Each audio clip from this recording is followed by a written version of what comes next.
Good evening, everybody. I hope everyone's having a great week so far. Today I was off, so I decided to go into the attic. We've been in this house for about 14 years now, and I have some boxes in there that I haven't looked at probably since I packed them, and some of those probably moved with me to my last apartment without me really looking at them. I knew I had some things in there that I wanted to pull out for the channel, but I actually found a few things I forgot I even had, which I thought might make it a pretty good channel for tonight. So I'm going to kind of show a few things that I was able to pull out of storage, just that I thought were pretty interesting, and I hope you enjoy it. I wanted to kind of pull out, starting with a few things I found were some old tickets, and in these tickets I actually found the ticket from the Old Timers Day and the Home Run Derby from the 1990 All-Star Game at Wrigley Field. Went to that game with my dad. They had a completely different home run format. They did a National League versus American League team format at that time. The Old Timers, I can't really remember too much about the game. My dad knew a lot more of the players than I did, but I thought it was kind of cool that I found those. One of the other things I thought too was this interesting souvenir I got probably at a White Sox game, probably in the late 80s, because that logo is actually of their team logo from about 87 through 1990. And of the pens, they actually had this 1933 All-Star pen. So it was supposed to kind of look like the 1933 All-Star Game pen. As you can see, the other ones that were giveaways that day was the 1959 AL Championship pen, and the Southside Hitman Collector pen, and the West Division Champs from 1983. So it's kind of cool I got the 1933. There's actually a little information about the All-Star Game itself on here.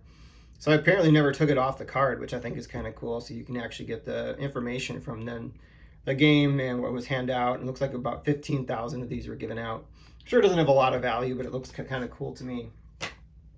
Part of the reason I was looking in there is actually looking for an autograph from Carlton Fisk that I got at the end of the game, and I pulled this out and I thought I had it until I scrolled down and I'm like, oh man, I got all these autographs. I wonder what else I got. And it was actually the 1987 through 1988 Sting. Nothing against the soccer team, the indoor soccer team that we had at this time. I think they were probably indoor at this point and they weren't an outdoor soccer team, but I probably don't recognize any of these names on here. So if you know anybody that was on this Sting team, I would love to hear from them and have a chance to interview them about their time playing in Chicago and playing indoor soccer. So I'm actually gonna fade out here and come back with the next item on here because it gets better from here. All right, thanks. All right, the next item I got was actually this Sports Illustrated magazine from 1998. I think it's the June issue. As you can see probably from the top here, what makes this kind of interesting is it has the highlights from the first game that Kerry Wood had. Well, it wasn't the first game, but the game that he struck out 20. What I thought was kind of interesting is that I remember I kept this because I actually was in attendance at that game. So I'm trying to pull up the article real quick so I can kind of show you the article from the time. I have a little article about the New York Yankees and their historic start in 1998. They actually went on to win the World Series that year. You can see there's a picture of Kerry Wood when he was a much younger fireballer. Here it has a stat line on, at the time they were thinking it was one of the most overpowering starts ever. In fact, the only hit that was given up in the game, they kind of argued could have been charted as an error. But what I thought it's kind of interesting why I'm pulling it out is that I actually was at that game. So if you look at this picture here, I'm going to show you where I was at attendance at when I was a much younger young man back in college. Above this blue K here, this guy with the sunglasses is me. I went to the game with my friend Scott at the time, who was right next to me. We went to the game. I think it was after a day in college. I think I had already been done. I went to go pick him up at the school that he was attending at that time. So then we went down to the game and probably paid no more than $6 to get in the game. Sat in the bleachers and oh man, was it a game to watch. So I thought that was kind of cool. It was the only time I've been in Sports Illustrated. Granted, it wasn't the featured person, but it was at a historic game that's still televised to this day on the anniversary. And actually, it's going to be the 25th anniversary next year. The next item I pulled out is actually the program from the first White Sox game I ever went to. I didn't realize I kept it. So I have this, and actually the souvenir that went with it. And actually the souvenir you've seen featured in this video a lot, which was actually this item, which is pretty cool. I don't know if I ever showed you, but it has all the Topps cards for White Sox players all the way from 86 all the way back to 1952. So it's kind of cool looking through here and being able to see all the different sets, which I thought was really cool when I was a kid. That's something I really enjoyed. So also in here we have, again, the program from 1986.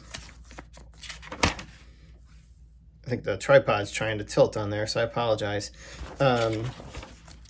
It's kind of funny just seeing all the old pictures and articles from back in the day. There's a picture of young Jerry Reinsdorf, or younger Jerry Reinsdorf. A little feature on Bill Veeck, who had just passed that year, who was a Hall of Fame executive for the White Sox and Indians, and for many other teams he worked with. It's just kind of fun looking at some of the old photographs from the team. They also have some year-by-year results for the teams. Remember, this was before the internet, so you really couldn't look up this information. So they had it all in the actual program. That's how I learned about people like Luis Aparicio in the corner, Wilbur Wood, all kinds of different things. So it was kind of cool, especially looking through it years later. I'm not sure why this is tilting again. Let me see if I can readjust it a little bit so it's not tilting on you. I'm sorry about that. So, and here's something you don't see every day. An advertisement for Marlboro cigarettes. You don't see that anymore on the back of advertising, for good reason. So, and I think this actually was oh my God, it's the rosters that they had for the teams that day. Forgot that they put those in here. It's the game day roster that we had for the game that I attended. Let's see, Harold Baines was on the White Sox at that time. Ozzie Guillen, who I knew. Bobby Bonilla was on the active roster at that point, so it was before he was a Pittsburgh Pirate. That's pretty interesting. Carlton Fisk. Coaches, it was Jim Fregosi. It was no longer Tony La Russa. And over on the Orioles side, Cal Ripken, of course. Fred Lynn was with the team at that point. I didn't realize he had come over at that point. Eddie Murray was on the team. That's not a surprise there either. But look at who's one of the Hall of Fame coaches was, or who one of the coaches was. This Hall of Famer Frank Robinson. So I guess I got to see Frank Robinson in my first White Sox game too, just not as a player, but as a coach. So pretty cool right there. When I was a kid, I was able to go to a lot of White Sox and Cubs games because my dad was in a business where they would actually take people to games as their clients to be able to kind of recruit them and do thank yous and stuff for being clients with their engineering firm. That's what my dad did for a living. He actually was a headhunter for that firm. So he was able to get a hold of some White Sox tickets for the playoffs in 1993. But he had to take a client, which I was pretty heartbroken because often the clients didn't want to go, so I would go with him. We got to use the company seats for games. So we saw a lot of Cubs and we saw a lot of White Sox games back in the early 90s. This is actually how I saw the 1990 workout day for the All-Star game. Back in 93, the White Sox made the playoffs. They lost in the first round to the Toronto Blue Jays. So here's actually the program from the game, which is kind of cool. You can see pictures from the team at that time. They'd only been in their new stadium for this is the third season that they're in there. So you can see the active rosters for the team. You scroll through, they actually have a preview of the Toronto Blue Jays in here too. If I'm not mistaken, I think it's maybe more towards the back. They do a little thing on the baseball history of the White Sox in the playoffs, which wasn't a long section at that point. Hadn't been in the playoffs much, so it was still kind of relatively new for us. So it was kind of cool, and actually this is the ticket stub from that game. This was from game 2 that my dad went to. It was the day game. They lost that day, but they were able to go to the game that day. So pretty cool stuff. So as a kid, I went to the National Sports Card Convention. I had no idea that I maybe gone twice because I know I was there in 1991 when they were advertising Stadium Club for the first time. But this was a little thing they handed out as part of our free giveaways. They advertised the 1989 Upper Deck release, which was pretty cool. You can see Harold Baines is featured on there, which is pretty neat. Obviously, this set is pretty famous for having the Ken Griffey Jr. rookie card that everybody wanted to be able to go after. Actually, I even kept my ticket from the show that day. which is kind of cool. Now everything's like done electronically, so you can't really keep a souvenir ticket. But here was the ticket from the actual sports card, or the National Sports Collector Convention in Chicago from 1989. Some of you have been around for a while maybe remember these. These are not oversized cards, but they're actually folders. They sold these, I think, for 88 and 89 tops. So it was right around about the time you go back to school. So you can see it actually is the entire baseball card. So for some reason I kept these for Carlton Fisk and Harold Baines, probably because they were White Sox players. And I kept the better ones for some reason. I never actually did anything with them. I know I had some other ones that I actually ended up using as folders, but for some reason I kept these two, which are kind of like funny now. I don't think they hold any value. And I actually got it from, you can probably see in the corner here, from Toys R Us, back in the corner. If you remember, these little stickers for Toys R Us were always kind of orange, and they had them on everything that we're selling in the store, obviously. These were 99 cents a piece. I'd be lucky to maybe get 99 cents a piece now for these, but I thought that was kind of cool. 88 tops design. I think it was everywhere you could find, even on folders at that point. My friend Ravi keeps asking when I'm going to start doing some basketball. Well, this is your episode. Back in 1990, NBA Hoops released these 8x10s of the basketball players, using obviously their trademark and logo on here for the NBA. So I picked up a few of these, I believe at the time, maybe from KB stores, if I'm not mistaken. So they don't hold a lot of value now, but I did pick up some of the stars at the time. Obviously starting with Larry Bird, Dennis Rodman, or I'm sorry, not Dennis Rodman, David Robinson.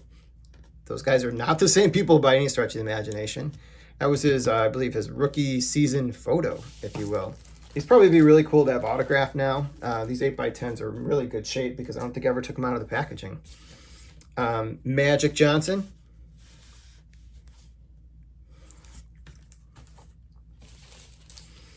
And we got two of Michael Jordan. There's two different images. If you're from Chicago during this time frame, you had to get Michael Jordan stuff when it was available. So here's two Michael Jordans. Pretty cool stuff, I thought. So when I found those I didn't know I had. This is actually the game program from the very first Bulls game I attended back in the 95-96 NBA season. So this was the first full season that Jordan was back from his first retirement. Granted, he came back the previous spring, but it was only there for a few months before they went into the playoffs, and was actually wearing a different number up until the playoffs when he changed it back to 23. This is kind of cool. There's you can kind of flip through it, and there's like little profiles on all the coaching staff and the staff, the front office staff, the players themselves. Talks a little bit about introduction of Dennis Rodman. Does a little profile on each and every player on the team, especially the guys that were new to the team. Where did they come from? Went to a lot of games during this 3-year run. Had to actually go to Ticketmaster the day the tickets went on sale to buy tickets. And just would wait in line, try to get there early, once I got there, I'd take whatever they got. So we went to a lot of games just by going standing room only. Granted, I was in my late teens, early 20s, so I didn't mind standing for a game all the way in the back, just to have an opportunity to be able to see Michael Jordan and the Bulls. And it was a wonderful time going to this season. This is the season they won 70 games, and I think I inadvertently they only lost, I think, 2 games at home in the regular season. I think I saw both those games.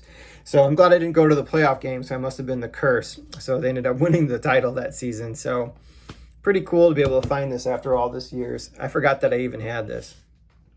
This was a pretty unique item. It's not one that I actually got as a kid, but it's one my dad got as a kid at a game. So when he was 6 years old, at some point he must have gone to a St. Louis Cardinals game, and they gave the team photo away for free as a giveaway. So it was the only thing he able to kind of still had from his childhood from going to games. They're all facsimile signatures, unfortunately. They're not real signatures, which would have been really freaking cool if they were, just because you'd be able to have these 3 guys have autographs on here, which obviously would carry some value and obviously some weight. So you'd have like Musial, Red Shandies, Enos Slaughter. Kind of looking through the other guys on there. Joe Garagiola was one of the still on the team at that point. It was before he got moved. Trying to think any other big names that I'm seeing as I read through the names on here. Del Rice was a fairly big name at that time, obviously not a Hall of Famer. Cloyd Boyer, part of the Boyer brothers. Yeah, so pretty cool stuff. So, here's an autograph I didn't have, although I didn't know I had. Apparently I did. It's even signed to me. I must have met him when I was a kid. Another one of those signings that he was doing for free somewhere, and my dad and I went there, and I was able to get his autograph. I don't remember ever getting this. It's pretty cool. I do. Hall of Fame Chicago Bear, pretty well known in the area. So it was pretty cool. I was able to find this autograph amongst things. So it's going to be one of 3 Hall of Famers I'm going to be showing here in a minute, and actually going to be moving over to another sport in a minute. I'm going to be moving back to basketball to show you. How about Larry Legend again? This time it's an autograph from Larry Bird. Funny story about this one is actually my coach when I was in grade school. She was actually on the Indiana State women's basketball team and knew Larry Bird. So part of our end of season gift, this was probably when we were like 10, 11, 12 years old, is that she was able to contact Larry and was able to get autographs for each of us on these 8x10s here. And she gave them to us as a gift at the end of the season. Man, I don't know if I knew it at the time just how cool of a gift this was. I probably was very appreciative. But as time has gone on, this is one of the probably coolest gifts I've ever gotten from like a coach or anything like that in all of my life. And it's one I hope to be able to kind of pass down at some point to maybe someone in my family that takes an interest in basketball. So very, very, very cool autograph here. I'm very happy to have it in my collection. All right, final one for tonight is actually a Michael Jordan autographed poster. This was given to me by my father, who at the time knew somebody that was working at his basketball camp for kids and was able to get an autograph for me and was able to give this to me, I believe, as a birthday gift. Up to this time, it's still probably one of the coolest autographs I have in my collection, and one that's probably not going to be moving on anytime soon. This one I did know I had. I just wanted to pull it out since I was pulling things out of storage. So that is the last one for tonight. All right, that's it for tonight, everybody. I hope you enjoyed it. Have a wonderful night and enjoy your weekends.